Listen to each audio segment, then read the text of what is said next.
نبی پاک علیہ السلام کے علماء میرے لائق نبی پاک علیہ السلام کو گالیاں دی گئی، میرے لائق نبی نے بدلے میں دعائیں دی، میرے لائق نبی کو پتھر مارے گئے، میرے لائق نبی نے بدلے میں دعائیں دی، میرے لائق نبی کریم علیہ السلام کے گلے میں چادریں ڈال کر دبوچا گیا، لیکن بدلے میں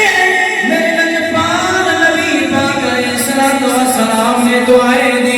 اب مجھے کہنے دو، میرے لائق نبی کی محبت سینے میں بسا کر محفل سجا رہی ہے۔ اگر میرا نبی پتھر مارنے والوں کو دعائیں دیتا ہے تو جو نبی کی محبت بسا کر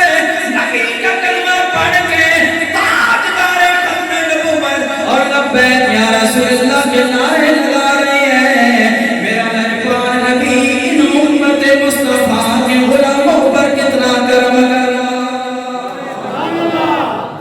سامعین محترم، جنہوں نے نفرت کا اظہار کیا میرے نبی کے لیے، میرے نبی نے تو ان پر بھی کرم فرمایا کہ جو محبت رسول